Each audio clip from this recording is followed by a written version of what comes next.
আমি এবার আমার ছোট বোন নিয়ে এসেছি আপনাদের সামনে। আমার ছোট বোনটি কেমন আপনারা বলবেন। আর আমরা এসেছি, দেখেন কত পানি আর পানি, চতুর্দিকে শুধুই পানি। আমরা কোথায় যাব? এখানে মাছ ধরতে খুবই ভালো লাগে। রাত হলে সবাই এদিক দিয়ে আসে মাছ মারার জন্য।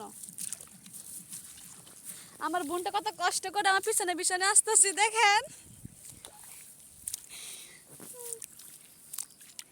সামনে আরো পুকুর আছে, দিঘি আছে, ওইখানে যেতে যেতে অনেক সময় লাগবে, বহুত দূরে। আপনারা দেখেন দেখা যায় কিনা।